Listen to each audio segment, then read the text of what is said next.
teman-teman, kita memasuki pedalaman hutan untuk mencari dan mengeksplorasi jejak-jejak peradaban leluhur. Entah kita menemukan artefak-artefak yang sangat penting menurut kita tutur masyarakat. Di area hutan ini pernah ditemukan warga yang ketika mencakul satu gentong uang kepeng Tiongkok, termasuk banyak sekali pecahan-pecahan tembikar dan keramik Tiongkok yang cukup melimpah, termasuk lumpang batu dan alat-alat batu lainnya. Sehingga kita mencoba kemudian memasuki hutan untuk memastikan apakah benar dugaan perkampungan kuno kerajaan Majapahit, termasuk kemudian ada semacam diduga ada batu yang menyerupai ular naga raksasa bertapa. Nah, ini kita sangat misterius memasukinya ini. Namun kemudian memasuki hutan ini ada semacam jalan yang biasanya dilalui oleh para petani yang membawa hasil panennya ya, berupa durian, alpukat, pisang, dan singkong, jagung ya, banyak hal yang kemudian ditanam di. Nah ini teman-teman, kita menemukan bayi naga dan banyak teman-teman. Nah ini teman-teman, nah ini bayi naga. Nah anak zaman now nggak tahu ini ya. Nah ini lagi, lah ini. Nah ini ternyata jinak bayi naganya teman-teman, ada dua. Nah ini satunya ya. Nah ini masyarakat mengenalnya sebagai luwing atau kaki seribu ya. Nah ini ada semacam legenda agar anak-anak kecil menjauhi luwing gitu ya. Sebenarnya jinak itu bisa kemudian mencengkeram jari-jari anak kecil, karena kan konon katanya ya, kalau tidak ada petir halilintar itu tidak bisa lepas. Nah ini salah satu legenda untuk kemudian agar luwing itu kemudian mengandung bakteri ya tertentu atau virus, sehingga kemudian anak-anak itu tidak harus kemudian bermain dengan ini. Depan kita itu ada sungai kecil. Kemungkinan sungai kecil seperti inilah yang kemudian dari atas gunung itu erosi atau banjir bandang kecil itu ya, yang membawa semacam apa ya, bisa mineral, emas, tembaga, atau kemudian jejak-jejak artefaktual ya. Apalagi di sana itu ada batu-batu yang menarik menyerupai macam drakon atau batu lumpang. Nah, kita coba ke mana ya teman-teman, mungkin milih ke kanan apa ke kiri ya? Coba kita ke kiri aja ya, ke atas itu, karena ada sesuatu yang menurut saya itu cukup menarik yang kita harus ke sana. Dalam mas? Apa? Dalam? Apa yang dalam? Lumpurnya dalam. Oh lumpurnya ini dalam ya? Nggak bisa diinjak pak ya? Coba pak, bisa diinjak pak. Terus kita, ada batunya pak. Nah ini batu di sini cukup menarik. Dan kita memang sungai kecil ini merupakan sebuah aktivitas yang dalamnya ada semacam kehidupan atau hunian. Karena masyarakat zaman dulu sampai saat ini tidak terlepas dari kemudian peradaban lembah sungai untuk aktivitas kebutuhan akan air, irigasi, pertanian, minum hewan-hewan ternak, maupun kebutuhan akan sehari-hari selain kebutuhan akan minum itu. Bahkan peradaban besar awal, di awal sebelum Masehi, 3000 sebelum Masehi, 2500 sebelum Masehi, 1500 sebelum Masehi, ini peradaban yang berada di lembah sungai. Misalnya peradaban lembah sungai Nil 3000 sebelum Masehi. Ini bersamaan dengan peradaban sungai Tigris dan Eufrat, lembah sungai Mesopotamia ya. Itu bangsa Sumeria, bangsa Babilonia, ini juga sekitar 3000 sebelum Masehi. Kemudian di 2500 sebelum Masehi muncul peradaban lembah sungai Indus di India maupun lembah sungai Huanghe dan Yangtze-kiang di Tiongkok. Ini merupakan peradaban awal di dunia yang tidak terlepas dari peradaban lembah sungai ya, sungai Nil, sungai Mesopotamia, sungai Indus dan sungai Gangga, maupun sungai Kuning dan sungai Yangtze-kiang yang ada di Tiongkok. Kemudian kalau di Jawa itu sungai Berantas dan sungai Bengawan Solo ini juga memberikan peranan penting dalam andil munculnya peradaban besar di Jawa Timur. Nah ini, dan anak-anak sungai itu banyak yang dari lereng-lereng Gunung Anjas-Moro seperti yang kita lalui saat ini gitu ya.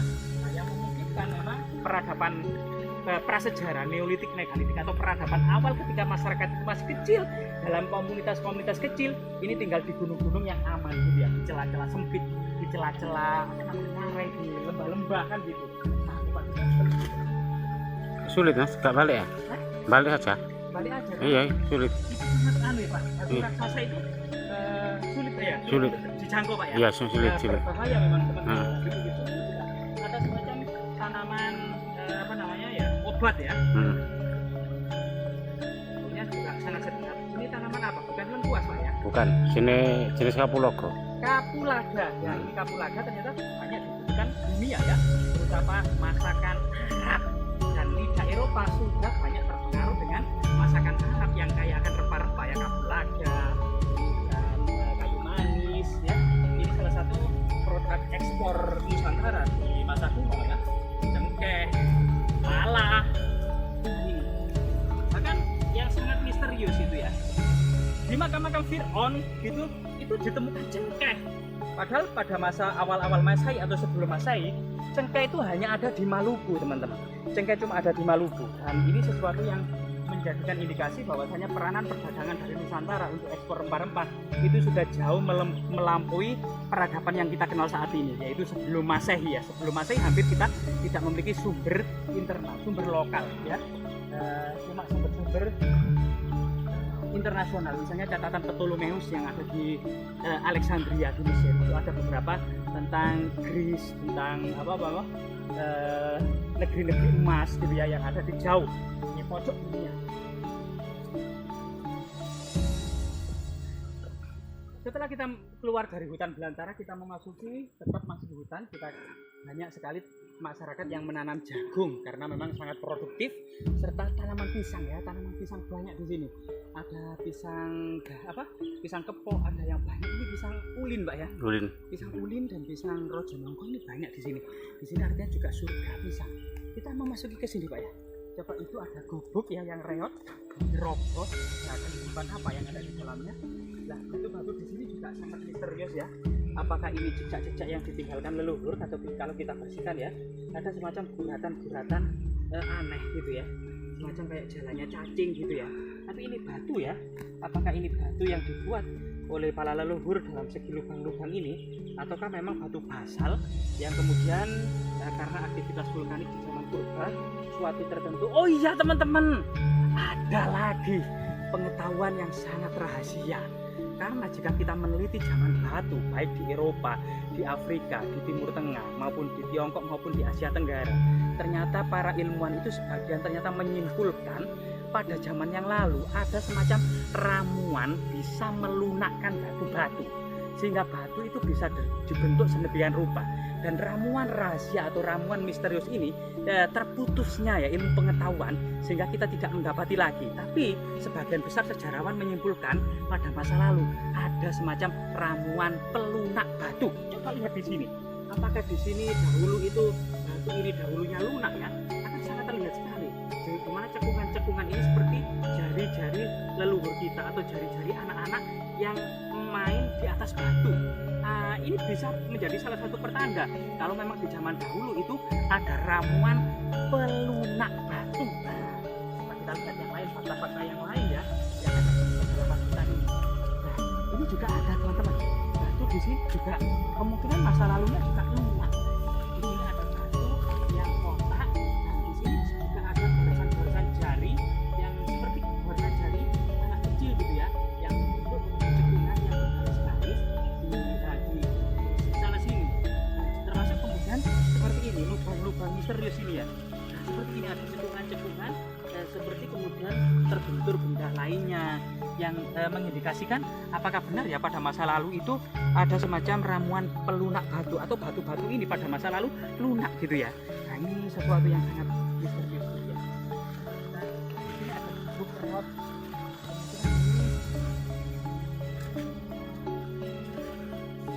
Kenapa kok bisa rusak dan ambruk seperti ini, Pak? Udah lapu kayunya. Ini lama. Ada sesuatu yang disembunyikan di sekitar sini, Pak. Oh begini, tombang, Pak.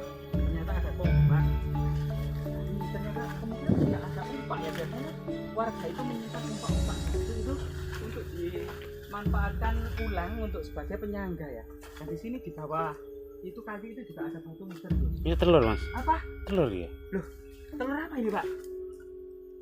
Telur busuk apa, Pak ini? Ini busuk. Atau telur hewan liar, Pak, yang ada di sini, Pak? Telur ayam hutan ya mungkin ya? Mungkin. Telur ayam hutan. Jadi kita rencananya jika memasuki di area situ, yang konon katanya itu ada semacam ular naga tertua yang keluar dari perut bumi ya, yang di arah sana. Coba kita ke arah sana ya teman-teman.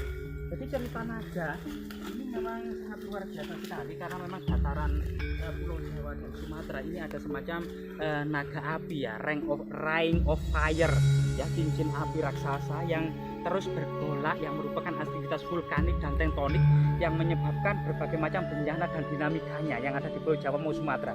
Misalnya gunung meletus, gempa bumi, tanah longsor, maupun kemudian tsunami. Nah, ini juga disebabkan oleh aktivitas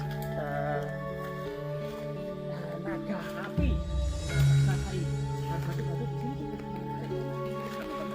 kemungkinan juga ada jejak-jejak artefaktual yang ditinggalkan oleh leluhur kita di antara ini. Nah, itu juga banyak. Namun yang paling menarik adalah keberadaan semacam pemain dan batu raksasa kenapa batu itu ya.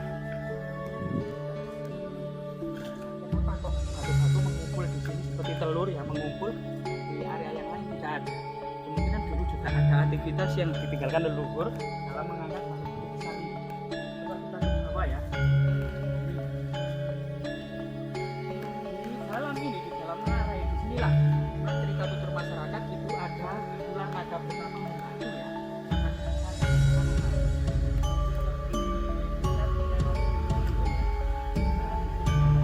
Daun singkong yang seger-seger ya. Kita untuk memetik daun singkong ini kita mungkin harus beli ya, tapi di sini itu di alam liar ini daun singkong cukup banyak untuk kemudian lauk warga lokal ya sehari-hari. Tapi saking melimpahnya ya seperti ini, bahkan sebagian besar juga digunakan untuk makan ternak atau kambing ya. Nah ini apa kita memberanikan diri untuk ke bawah dan meneliti sebuah sebuah batu raksasa seperti ular kelok-kelok ya Pak ya, terlihat Pak ya? Iya. Ya itu sangat terlihat sekali, mungkin bisa di kamera bisa diarahkan ke sana.